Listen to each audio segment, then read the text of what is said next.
Mm. Sunday afternoons are for lots of coffee.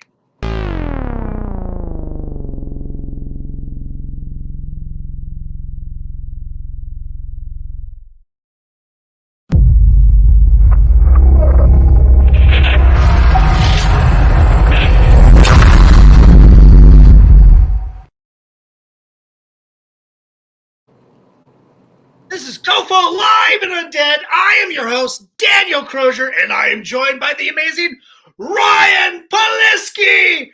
Wow!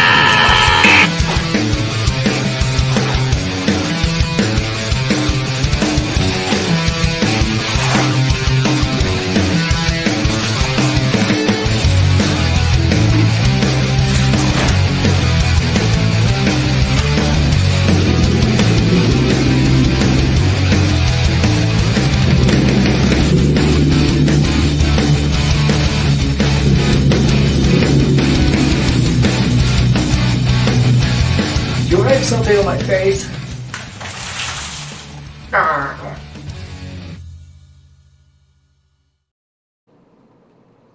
Ryan, how are you, sir? Well, hello. It's great to be here on this fine day. We both have the most fancy backgrounds of all time. Yes, we do. Most definitely. So luxurious. Look at all the fun characters you got in the background. You got Dead Fred, or what do you got there? Draculio? I see that poster.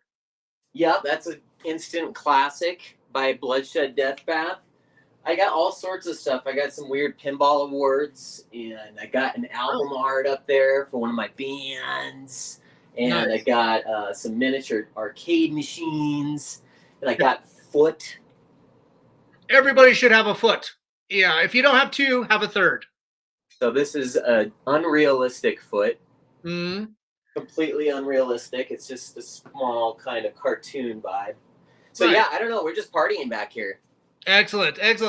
Ryan, as everybody knows, you're having a screening with Tom Holland's Fright Night, accompanied by your films Motel, London 1 through 3, all the amazing short films. Right. That's going to be April 8th at 7 p.m. at the Denver C Film Center. Ryan, I've always considered you to be like one of Denver's like premier horror film makers, and I find that your talent is really unmatched, because you're pretty much a one-stop shop production team.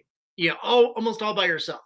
I mean, you do it all, and it's pretty ridiculous. And I think that type of talent should really be appreciated and celebrated. And us here at COFOH, at Colorado Festival of Horror, I mean, we're happy to help put this on with partnering with the Denver Film C Film Center, and kind of showcase some of that local talent by also marrying it with Fright Night, which is so near and dear to your heart. Oh yeah, I mean, first of all, thank you so much for all those amazing compliments. I think what happens is when you're like a little weird kid who never goes out and just plays video games all the time and like plays pinball and stuff, you kind of get into this like in your head, like, how could I make all of that pinball machine? How could I make a game like that? So you kind of get I've gotten in this realm within my life of when I see something, I try to deconstruct it and how would you make it? Right. And I've always just tried to do that. So it's always been like kind of the thing to do. Nice. So, and that's ever since you've been like a little kid? Yeah. I mean, I remember as a little kid, I was like drawing like haunted house layouts, like an immersive little layout, and how would things get scary at certain points, and come up with all these little things. And of course it was like, of course this light just went out. Right? Technical problems. I know, what the heck. I'm still visible enough. But yeah, so what happened is I was just always making haunted houses when I was a little kid. Cool. So that was, and I think you get in that production mindset where you're like, how could I make that actually happen somehow? Yeah. That's pretty awesome. yeah, going back to like Fright Night, can you tell us about, Oh when yeah. you happen upon, Tom Holland's, classic film as Oh a kid, yeah. and what kind of impression that left? I remember my mom would always take me. I was like a little kid. I'm like 8 to 10 years old or something. My mom's always taking me to the video store to go find the scariest, craziest movies that are out there. And we would just pick up the scariest things. And when I saw that cover of Right, this movie, like when I saw this art, I was like, oh my God, that's got to be like the best movie ever. There's no right. way that can't be the best movie ever. So I saw it and it was for vampire movies that has like the best production value ever. Like it's so good on every level of everything and the actors and I mean it just blew my mind. So Yeah, I would watch it all the time. And back then, like on cable, it was on cable every day. So you'd yeah. see it constantly. So I saw it probably like thousands of times. Nice, nice. Peter just chimed in. He said agreed on the talent. So you are Oh, definitely amazing. I appreciate it. I try. You can only try in life. Don said, so your mom encouraged your passion at a young age.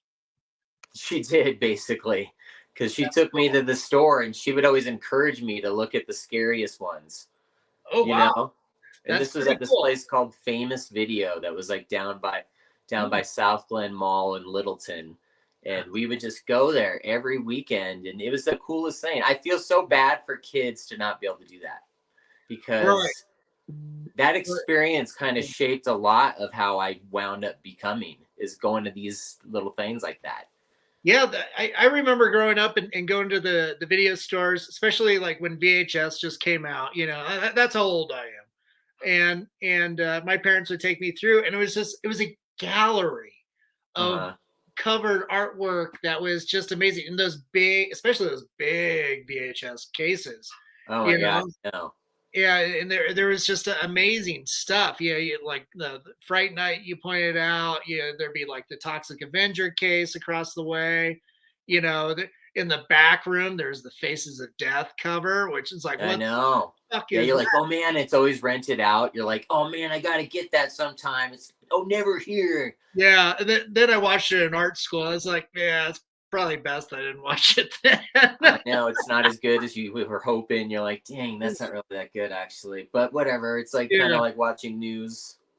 yeah, yeah. But That's true. It's basically it's that like, experience and having to discover that on your own. Like you would have to yeah, discover that that wasn't really what you thought it was, but it had such a cool rumor that you had yeah, to go to the true. video store and see if it was there. I mean, that I wish those experiences still existed, but Yeah, yeah. I mean, you still have like the occasional independent DVD store, or like there's in Fort Collins they've got Gorehound Playground, which is amazing.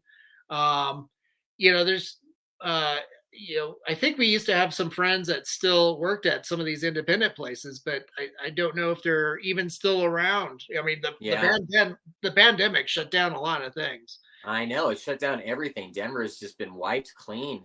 Yeah. I'm just glad that we've been able to stick with this with Mutiny, Yeah, Mutiny is amazing. It's kind of our home away from home. It's like the only other place I go. I'm here Plus coffee. or at Mutiny. I don't really go anywhere else. You go way more than anywhere than I go. I never leave, so I've lost my mind. So if I didn't have Mutiny, I'd be so screwy loosey right now. It'd be Right, nuts. right, right. Peter was mentioning, yeah, Famous Video on University. Yeah, right. That Nice. was the place. And it was a big place. So when you came in there and there was just row after row after row of like movies to look at, it Yeah. was just amazing. You had your whole day taken care of going there and just looking at all this stuff. Oh, that's cool. Yeah, I definitely miss those as well. And Trevor just chimed in, Mutiny for life. And yeah, yeah. Since you don't have like that type of video, experience, bookstore, comic book shop, next best thing. Yeah, oh for That's sure. what Mutiny is. Yeah. So Mutiny is the combination of like every cool thing in right, culture, like right. all in one building. So it's just like There's nothing else like that, and I'm glad that it still exists in Denver because there's nothing like it. Yeah. So it's they're holding ground is the coolest spot, I think. Yeah, I think so too. It's sacred. It's sacred to so many creative people For and so many sure. people wanting to do great things, good things for their community and help people out. It's a good meeting place for all kinds of great activities, endeavors, and movements too. There's so many people that have come out of there, like you and like Alan Brooks and all these people that have really like shined. Mar. I mean, there's so many Artists. amazing artists that are related to that place. I don't Yeah. think there's anything else like that right now. So I mean, it's just cool to have any sort of connection with it. Yeah, that's true. It is kind of a nice touchstone, a conduit of sorts, Mm. for creative people to do cool things, yourself included, buddy. All speaking of which, all and correct me if I'm wrong, but all the pinball machines there are yours, right? You Yes, they facilitate are. them and you own them. Yeah. And I own those games as Yeah. much as they're just like, yeah, it's amazing. I've owned like I was counting the other day. I've had 60 games, and Nice. almost Jeez. all. I know, yeah, since 2013.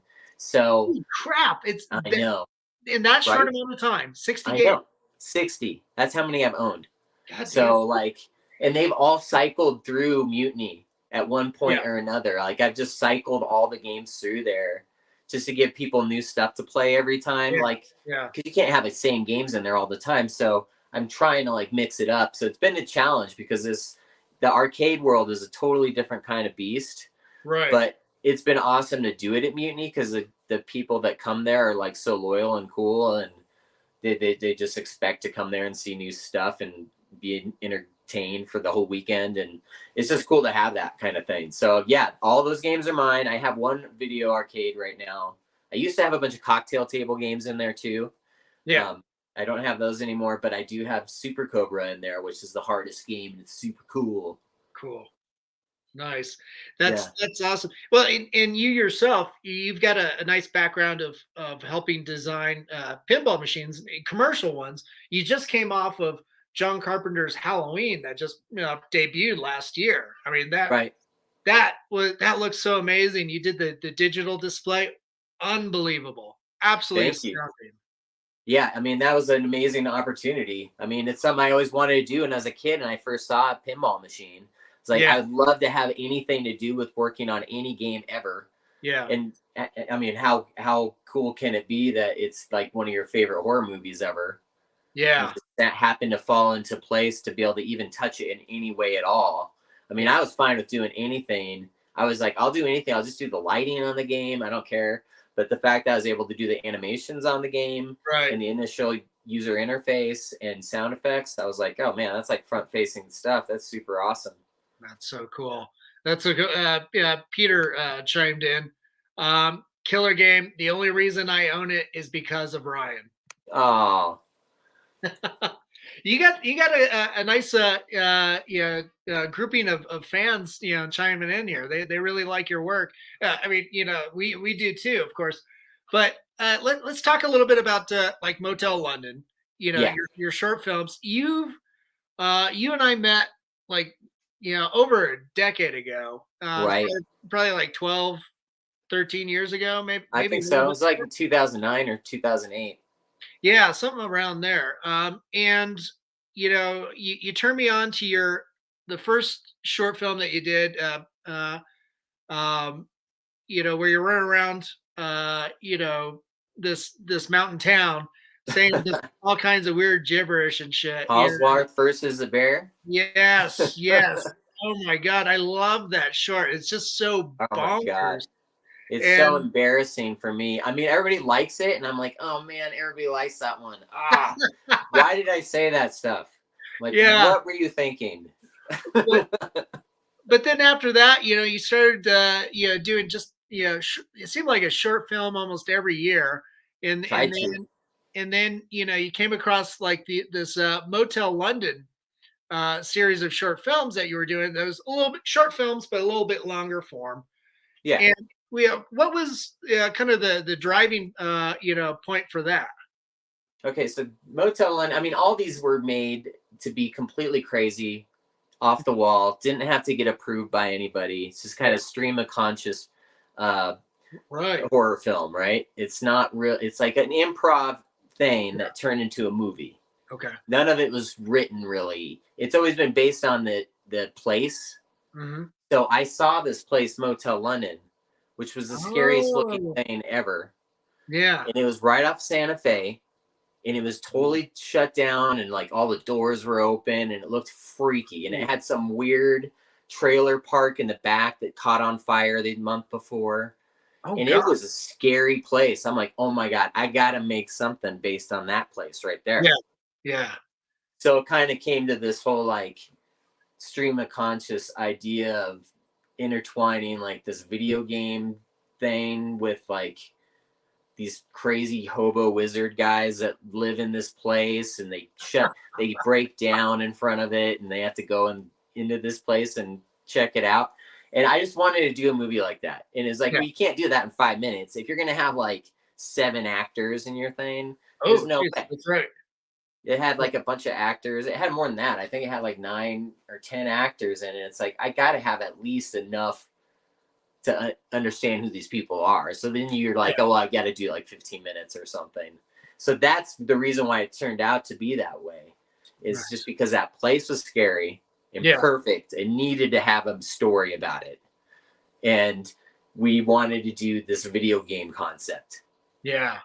So it just came together. It's weird.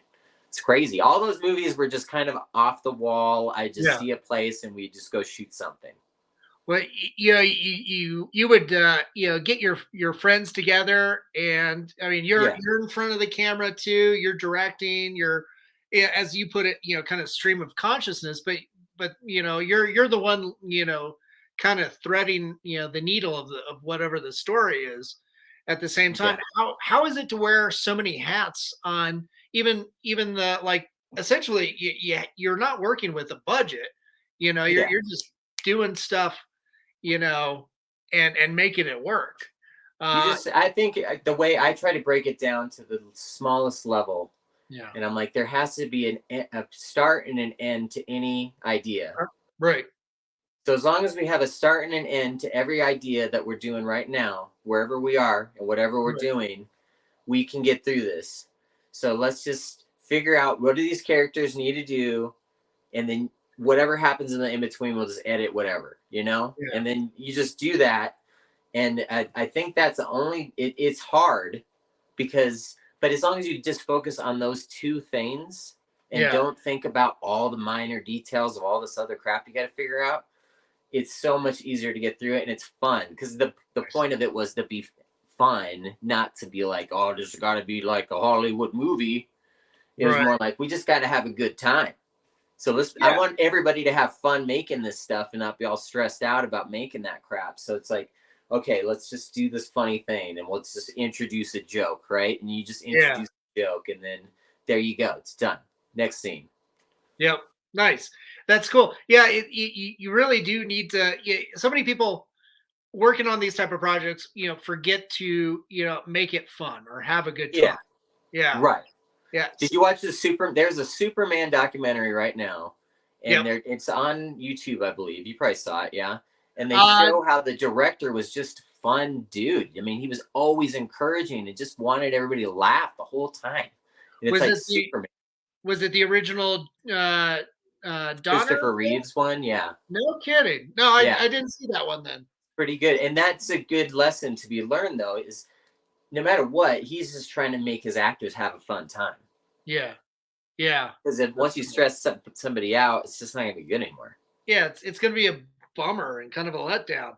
And, you know, the other thing, too, is for a film like that, how tough would it be to have, you know, be, you know, lively and fun when you got somebody like Marlon Brando, too? Oh, my God. I know, right? Yeah, he could be either in on the joke, or he could be, you know, the sandpaper that, you know, going against the grain, right? Yeah, totally. It's tough. I mean, so you just got to know you like everybody. And everybody on your thing is like friends. That's why I like to do friends. It's always harder when you have outside actors, you don't know them at all. because they Yeah. don't know you, and it's just kind of hard to get that rhythm right. Right. I always like working with friends, even if they're not professional actors, just Mm. because we're on the same level of stuff, and you know, you're just talking and having a good time, and it's like more about having fun. Because Yeah. if it becomes a job, I don't know. That was Yeah. the whole point of Bloodshed Deathbath, to not make it a job, but to make it just kind of funny and stupid. Yeah. Nice. Yeah. Yeah. Speaking of friends, you've got a bunch of amazing talent showing up. Oh, Tom cool. Roach is pitching Allsworth 2, and Don's got a nice. She's saying that I love how London Motel London 1 just kept having characters getting picked off one by one. Classic expected horror movie flow, but also B movie kind of vibes. So funny. That's awesome. Yeah, and she's, I mean, she's in our productions. Dawn is. Yeah, yeah. That's With most of the people we're seeing right now are people are part of this Motel London in one way or another, and that's that's just cool. true. And here's Motel London, and yeah, I'm glad that that's just kind of, it's just kind of like let's just kill everybody real Right. fast in the stupidest way ever. Yeah. It makes no sense, and then it just nothing makes sense. That's the whole point of Bloodshed Deathbath. It doesn't make any sense. Doesn't make any sense. You just keep going. Yeah, you got some other friends popping in here. So Eddie's saying hi to Tom. Uh, hi Eddie, I Oh, guess. nice. Hey, Eddie. Uh, yeah, There's Tom again. They're yeah. just having a conversation, right? Because Ryan made us do it. Oh, did you get these guys off? Damn it. Well, everybody wants to always do it right away, and they're like, "Oh, that sounds like fun." They're like, "Oh man, that's gonna take some time." Crap, I don't actually want to do that. I'm like, "Oh, we're doing it. You already said yes. You already said You have yes. to do it now." Yeah, And you're they're gonna like, have to do it if you want us to let go of your shackles. It's like, oh no, this is going to be too much time. That's why I'm like, okay, we don't have to worry about it being perfect. Let's just do it. Right. That's cool. The with Motel London, the first one, you've got as you said, these hobo wizards, Yeah. and they pop up.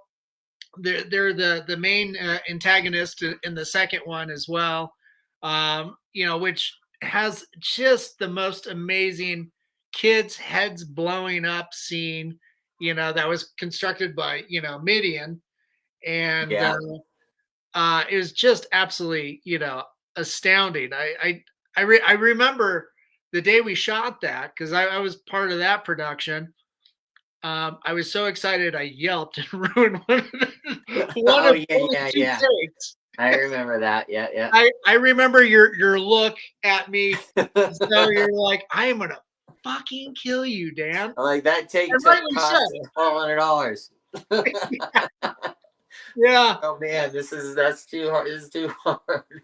yeah. That was tough, man. I mean, that's our highest. That's like our highest production scene right there. Yeah, And yeah. and thanks for spoiling it. Yeah, luckily there's the second explosion. You were able to get the audio for that. So Yeah. So we could merge the two. But yeah, that was amazing. And that was in the basement of Three Kings too. yeah, that was. Yeah, Jim Norris, who co-owner of Mutiny, has always been a huge supporter of a lot of your endeavors, a lot of my endeavors. Yeah. His He's partner pushed Matt. it. He just lets you he would let us do whatever. I mean, we built haunted houses through that whole place, including the back room. Right? I mean, it's crazy. Like, who would have done that? Only Jim would have allowed that. Nobody else. Oh yeah, no, It. yeah, that was pretty fun. Incredible backbreaking work setting up pop-up haunted house film festivals and pinball tournament throughout Three Kings. In I one helped out. day, yeah, just try to set up this haunted house in a day. Christ. Oh my god. I was laid up, each time for like a month after I that. know that first, just doing that was hard enough, and then I'm like, oh, I'm gonna also be, an actor in this thing, and I'm gonna host it, and then I'm gonna have to take it down, and I'm gonna have to go take it. Oh my god, dude! Every year it's like, oh, I'm gonna die, and I've done it for 10 years. Yeah, and like you've got like Tom and Eddie and Don on here. Justin Gilpin or Gilton. Gitlin. Gitlin. Sorry, Justin. And then like Alan Elijah Cutler. Just have Yeah. been some of your mainstay talents on here. Um, yeah, it's been great to see like that nice grouping of friends come out and help you out on these projects, and then Oh man, without them, that wouldn't be possible. Yeah. guys like Jim, and then later on like our dearly departed Groovy too. He was such an integral part as well. Oh Uh, man, yeah, a ton of it. It's insane. yeah, So you've developed a really nice creative family. Well, I'm glad. I'm glad that everybody can work together and have a crazy time. Tell them how we made the first blood. Oh, what's that story? The first blood. Oh, I don't even remember. You're gonna have to tell them if you want them to know, because I don't even remember that far. I remember the blood from when we were doing the Geneseo video, and Dan was getting hit with the blood cannon, and that was hilarious. God, that was amazing.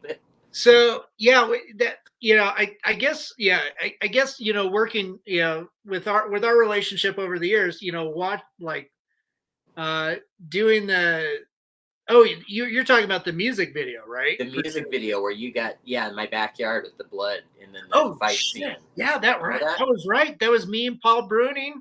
Yeah, and we were doing the stunt doubles and the hoods and everything. And there's all the blood cannon stuff that we were doing. That was pretty hilarious. That was. I have that B-roll shot of you like getting hit with so much of it, and you had so much on you, and it was just hilarious because you were just like not phased at all. No, you've seen the intro to the show. Oh yeah, it doesn't. You love it. You love getting splattered with stuff in your face all the time. I do not mind it at all. As long as it is fake, I do not mind it at all. The more, yeah, right. Same here. Yeah. Feel free to release the B-roll too. It's like this is a friendly neighborhood Dan who likes to get splattered. I'll send you it for your intro. You can add it, splice it in there somewhere. Nice. Angela just chimed in and she says, "Hi Ryan, hi Dan." Hello, Angela. She's my one of my co-sponsors on this platform too, which is awesome. Yeah, she's super awesome. Yeah, appreciate it, Angela. Yeah, it's always been fun. Like and by no means it's always been a bit of work too. But working with you on a number of different projects. But yeah, for like Motel London 2, was it just kind of a continuation of that stream of consciousness? Yeah, Motel London 2 was definitely inspired by that stream of consciousness coming back, but there was also like new production values I wanted to try. Right. And I liked that story so much, and I could see it expand. Oh, nice. So Motel London, one of all the movies that we made, that was the one I was like, I could totally see expand into something else. I know everybody's like Halsward versus the Bear 2, but no. That was actually made, and I actually said no. Yeah. Somebody made a Halsward 2, and I said no way. And they thought it was hilarious, and I was like, I ain't doing it. So that's a secret tidbit. There is a Halsward 2, but I said no way. Wow. Wait, were you involved in it, or just somebody else did it? Yeah, I'm in it.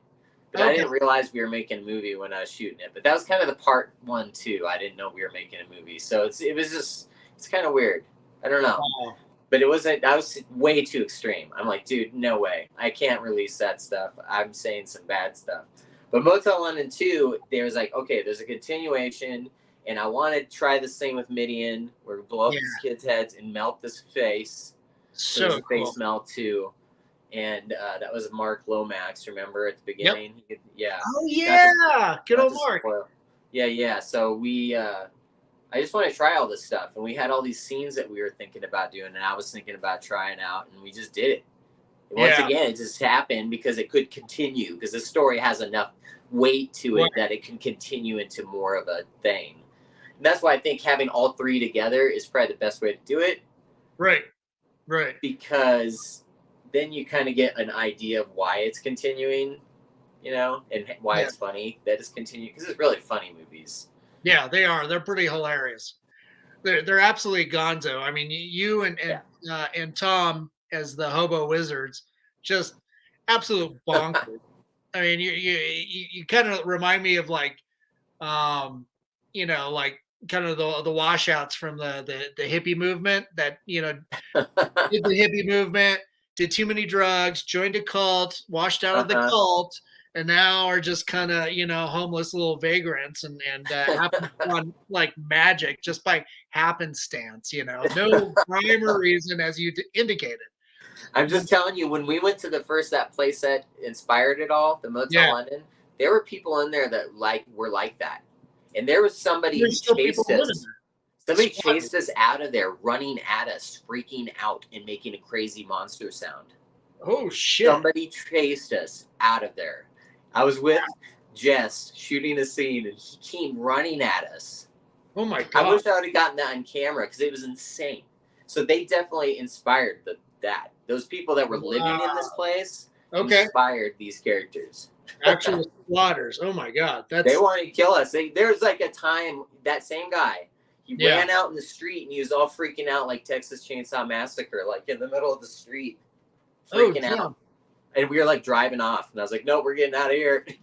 Let's fuck this. Oh my god, that's hilarious. Oh my god. Yeah, here's Tom again. When we did Kelly in your backyard, was like Caro syrup or something else. Oh right, yeah, okay. Was that? It was corn syrup. I mean, it was the basic formula. Yeah. I mean, we all know this basic formula but I happen to have all that stuff, the corn syrup and the dye, and got it right, got the consistency right, and you had to spit it up. Yeah. So it had to be edible. Yeah. Yeah, very much so. That's the best. Mike just chimed in. What's up, Daniel and Ryan? Get it, buddies. Scrano. Oh, killer. Scrano is one of the best characters. Mike Scrano was in part 2, and he's hilarious. Nice. Yeah. He's in part 3, too, actually. So, and he's in all of them. He's in all 3, because he's the first guy. He's driving my car in the scene of the first one. So it's Mike made this whole thing happen. If it wasn't for Mike, that's cool. What would we do? There'd be no Motel London, I tell you that. That's cool. Tell us a little bit about Motel London 3, the most recent one. And I actually have only seen that one once. I think you just sent me a link a little while ago, and then I think I was able to rewatch it again when we were talking to C Center. Okay, yeah. Motel London 3 was another one of those, like, I could see this continuing. There's some new technology you want to try some drone shots. Right. And we were working with this place called Dapper Cadaver out in LA. Ooh. And they had an allotment of these octopus that they use for Pirates of the Caribbean, because they do production for they do the props for a lot of these shows and movies out in Hollywood. So they did stuff for like American Horror Story. And I was like, they had a custom thing where you could make your own custom creation. Okay. So I was like, well, can you take one of those octopus, make it like human skin, and have it chopped up in this specific way? And they did it. So I was like, oh man, I got to make a movie with this thing. Wow. Right. So there was a story idea that came along. That one had probably more of a scripted thing to start. Yeah. And it was just like, let's just do this. And I had the props, so we went for it. It was crazy. That's a crazy one. And then we had Andrew Novick helping, and then we had Enigma help at the beginning. Even cool. Groovy is right there in the first scene with them. Yeah, that's awesome. That's so cool. Man, so it sounds like it's going to be just having all 3 of them on the big screen. It's going to be a fantastic bonkers time. Yes. And then we'll have the original Fright Night, which is just a loved classic. He has a huge following. But we'll make sure we're also going to have you down for like a little Q&A, and then some of the actors who you've got readily available right here on YouTube. I know they're here right now, so you guys are invited. I've been inviting them. I'm like, you got to come to this. You got to come to this thing at the C Center, because it's going to be pretty funny, pretty crazy. It doesn't happen all that often. So I'm glad you guys are giving us the opportunity to show all three of them before like a classic movie that's actually got a lot of money behind it. You're showing three movies that had maybe a total of $1,500 total. Man, but it happened, you know. I mean, it's awesome. So I'm excited. Yeah, that's cool. Yeah, the for those of you that aren't aware, with Colorado Festival of Horror, you know, starting with Ryan, we kind of we were talking about, it's like, hey, you know, we've got so many friends that do amazing film curation. We're like, we can't approach that, but we know we have so much amazing talent here in Colorado when it comes to horror filmmaking. You know, we wanted to, you know, celebrate that, but also, you know, marry that with you know, films that really inspired those filmmakers. You know, that's awesome. Yeah, it's a good idea. I love that idea. So it's cool that we're a part of it. I'm excited for that. Yeah, you're the first one. So you're nice. Yeah, we're doing the test drive with you. I better not screw it up, you're telling me. I think if anybody screws it up, you're looking at the guy, you know. People are gonna watch those movies and they're gonna be like, what the hell did that mean? Like, what was that? Wait, you know, well, you know, all you have to do is respond to him. It's like, oh, you're looking for meaning. You're Don't blame anybody else. So you only blame me, and then I'll get the eggs and then whatever. But yeah, at least it happened, and that'll be a good experience. I mean, I haven't shown these very much, publicly. So this will be kind. I mean, when they came out, they were shown. Not all of them though. So the first one was.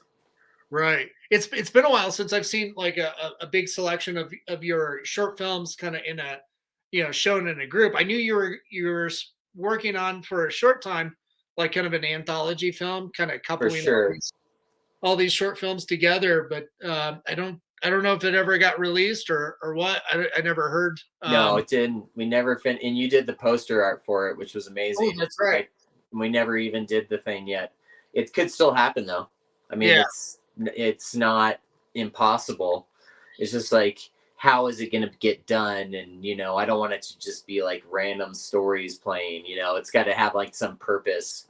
So it just didn't totally come together on the first round. You know what I mean? Because we had a host and all this stuff. So we just need to work on it. Nice. Just kind of chip away at it. What's that? Maybe you're the host, you know, you never know. You have the background now. That's true. I do have the background. I could be your crypt keeper. Yeah. So Dan will be the crypt keeper. So that's how we'll finish it. So I'm basically a puppet. Yeah. Yeah. He just see, this is what happens with my things. He just kind of said yes. So I'm like, okay, yeah, now we're doing it for sure. Now we're doing it. Yeah. Great. I forgot how this thing worked. Now that it's broadcast, it's practically a legal document too. So it happened. He said yes, kind of. So, he said yes. Kind is 100% in my world. God, that's awesome. The Mike just chimed in. You're making me blush, fellas. Love you, Ryan. Oh, you're adorable. And then Tom said, I like how Dan called us actors. I know. Well, Tom is an actor, and now he's a stand-up comedian. That's right. I have been seeing that he's been popping up doing stand-up. I'd love to catch a set. Yeah, you got to go. He does it monthly. He can probably tell you right now when it happens. Scott here. I love it. I'm just a beginning filmmaker too. Oh, awesome. That's our friend Scott Strange. I think Elise and I are going to be having coffee with him up the street here in an hour or two. Oh, sweet. Yeah, but so for everybody that's tuning in, you know, we've got the short link, which Ryan had to walk me through on how to create a short link from the Denver Sea Film Center's gigantic ticket link to get your tickets for April 8th, you know, so go get them now, you know, definitely. Well, not now, you know, wait till after the broadcast and then, you know, go get your tickets, you know, and then let's have a good time. Let's support, okay, sorry. Tom just kept posting dates. I'm like, great. Did we post the wrong date? No. Tom's just, advertising his comedy sets. Don't do that, Yeah. Tom, not right now. But so April 8th, at the Denver Sea Film Center, get your tickets, make sure you come out, support local filmmakers, local art, and let's just have a good time and chill out, talk about filmmaking and horror, because Yeah. yeah, we need to do more of that stuff. We need to come together more as a community, and plus, Ryan's got a cast for his next project anyway, so Yeah, we got projects coming up. I mean, I've been inspired. I'm like, I got to get back out there because I mean, we all got screwed up because of the COVID thing, so you didn't know what you really wanted to do exactly. So it took me a minute. Yeah. But now we got some story ideas in the works. We got an animated show for Night Mutilator. Yeah, that sounds amazing. Tell us a little bit about that. That's based off of, for all those out there that don't know, Ryan, you've got this persona called the Night Mutilator. Right. Tell us a little bit about that. So the Night Mutilator, since I'm a pinball guy and we did the Horror House Fest. Yeah. And we were making these things. I developed this character with Alan Cutler, Night Mutilator, in this little show of this guy who's like a serial killer pinball guy, kills everybody who tries to beat his scores. Okay. So makes a lot more sense. Yeah. So I made this character and we made this little short movie and it's like terrible, but it just kind of resonated and I brought it to the pinball community and I was like the host of like the Rocky Mountain Pinball Showdown as this Night Mutilator character. And I started like interviewing people as a Night Mutilator at this thing for some reason. It's really weird. And I don't know why I was doing it. Made no sense. Right. But then I wound up taking it on the road to like Texas and to Chicago. And I was like, all right, I'm going to make like a little Seinfeld kind of thing of Night Mutilator. How am I going to do that? And I'm like, oh, well, I want to do something that's like a little bit more extreme animation style since I do animation for a living. Yeah. So I was like, all right, let's just do this. So I started developing this pilot and we have Tom is in there. Nice. Good old Tom. Yep. We got Jess from Mutiny. Nice. Yeah. Jessica. Nice. Yeah. That's so cool. She's a sister of Night Mutilator. We got Slurpee in there. We got Alan is in there as a kid. Nice. And so I have my whole cast and all this done and recorded. So now I'm just skinning it, as they say. Cool. Good. I can't wait to see it. That sounds amazing. Awesome. It sounds like, and you're, off air, said you were working on a pilot. So that's a full episode, man. That's right. A lot of work. I want to show a story in its completion. Yeah. That's awesome. Peter just chimed in. He said he will be there at the April 8th screening. So heck yeah. So that'll be awesome. That'll be awesome to see Peter. I don't know if I even know Peter. You probably met him. I think you have. He's always gone to Horror House Fest and stuff, so he's been a part of that community. He's a pinball guy like me. We're all weirdos. Nice. That's cool. I think since I've seen you last, you've still been doing the Horror House Fest Pinball Tournament of Death, pretty regularly. So are you still? Is that still something that you're doing, or is it? Do you have anything scheduled? Nothing scheduled, but I did talk to Jim the other day because I've always wanted to do it at Mutiny. We were going to do it at Mutiny before the coronavirus hit. It was that week when it hit that we had to cancel it, and you actually did a show for us and everything. So we want to do that there at some point. So we're strategizing how that could happen. So I think once we get that figured out, the biggest thing that's hard about it is if you're trying to produce it and do the show on your own. Yeah. You're having to move all this stuff, like an entire haunted house of stuff. It's not easy. Hard. So it's very difficult. I've done it. I got really burned out after the last one because it's so hard to do it. Right. Yeah. So I was just like, I don't know if I can do this again, but I would do it at Mutiny. So if we can get this worked out, we'll get it over at Mutiny. Cool. Yeah. That'll be an amazing place to do it. If anything, just the eclectic ambiance too, Yeah, on top of the all the horror stuff that you bring. it's already scary there, so I could Yeah, totally do this. I'm like, I yeah, could totally build that there. That would be amazing. So hopefully, yeah, we'll work it out. We'll get it to work out somehow. cool. Cool. Brett, my partner Brett, just chimed in. He's asking if there's going to be any merch sales for April 8th. Totally could be.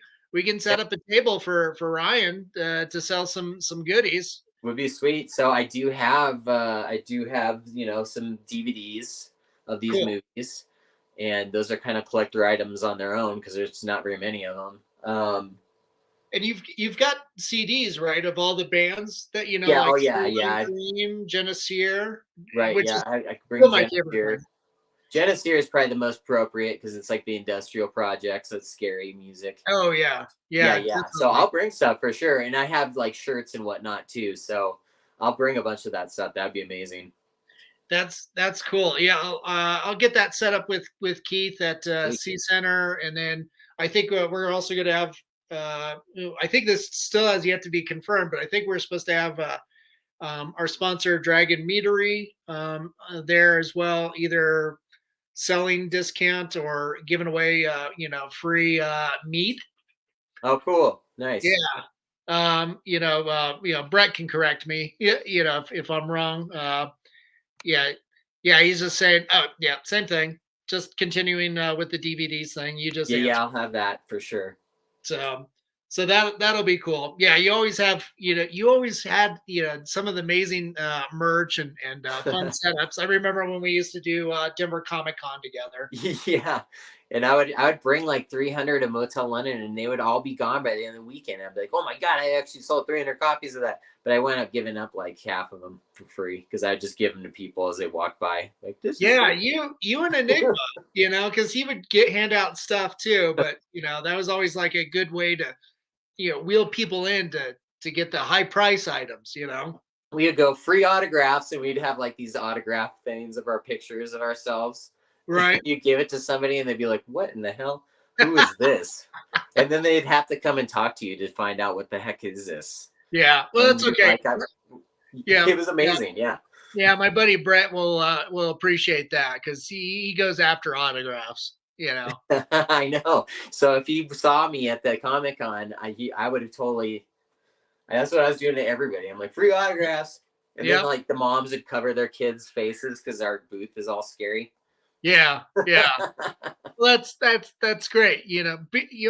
By doing that, you're just creating Ryan's future audience. It's like, what do you mean? Oh, it's forbidden. So I must go over there and learn all that I can. Hopefully that's what you want. So it's cool that people dig it. Yeah. Bloodshed Deathbath booth, the scariest haunted house at Comic-Con. It was. That's true. We had one point. Okay, we had one point because we had like a one-room haunted house. We had somebody go in there and scream so loud that it silenced the entire convention center for like that awkward 15 seconds of absolutely no sound. Like everybody heard the scream and was like, "Oh my god, what just happened?" Was I there? I don't remember this. Yeah, I don't know if you were there. I know you were like in bathroom or something, and it was just crazy. And I was like, "Oh my god, we're gonna get kicked out of here." That's awesome. It was so amazing. It was the best. Oh my god, Ryan better be prepared with a Sharpie. Yeah, I'll have Sharpies. I'll have all the colors. Nice. Yeah, the terror. Yeah. Oh, that's so cool. Ryan, thanks for coming on and talking to us a little bit about all the cool stuff that you're doing and what we get to look forward to in meeting you in person. And doing Q&A and being able to watch Motel London 1 through 3, and then getting to watch Fright Night with you, that helped shape your childhood, but also all the interests that you're into, how and compelled you to be a filmmaker. It's gonna be awesome to do that with you guys and with everybody who can come. It'll be fun. We'll just have a good, crazy time. Yeah, most definitely. It for everybody out there. The link for tickets is here in the comment section, but it's also the shortened link is on the ticker, down below. So make sure to get a screen grab of that. You can also find it on Facebook, or if you want to just go to denverfilm.org and just do a search for Fright Night. The the film series is called Double FEARture. So FEAR sure. So FEARture. We're clever. Play on words. So yeah, make sure you go over there and if you have any questions, hit us up on Facebook at COFOH Horror, facebook.com/COFOH Horror. You can go to our website at cofestivalofhorror.com. But yeah, let's go hang out, watch some cool horror movies, meet some amazing local talent, and have a good time. Just be fans. I'm excited. It's gonna be super fun. Cool. There goes Slurpee. At least he waited to the end. I know, she waited till the end. She just sat just so nice the whole time. Now she's like, I'm Right. awake finally. Nice. Well, it's time. It's perfect timing. Stop it, Slurpee. No, don't. No, Slurpee. Cool. Ryan, stick around for a few minutes, but again, thanks for being so generous with your time on this Sunday. Thank you. You guys are amazing. Dan, you're always awesome. And thanks for everybody coming. We'll see you there at the C Center. Excellent. Thanks. And then to everybody that tuned in today, thanks for tuning in and learning more about all the cool things that Ryan does and just being so supportive, as it seems like half his cast showed up. Yeah, so. I'm so glad everybody came. Thanks. I appreciate it. Cool. And then, of course, to our sponsors, to Mutiny Information Cafe, who we were talking up earlier. If you're going to start a revolution, make sure you're caffeinated. And our friends at Hellfire Entertainment, thanks for rebroadcasting us on your social media. And, of course, Groovy TV. And to Bill at Alien Donut Films and Angela at Angela Productions. Angela Joseph Productions. Sorry, Angela. And, of course, my producers, Lily Fisher and Amanda Armstrong and Stefan Santa Cruz. Thanks for all your support and putting up with my shenanigans. And yeah, after this broadcast, go out, get your tickets, and let's go hang out on April 8th and have some fun with some vampires and some hobo wizards. Heck yeah, this is going to be awesome. Excellent. All right, everybody, have a good weekend. And be good, be kind, help each other out during tough times, and stay spooky. We'll see you guys next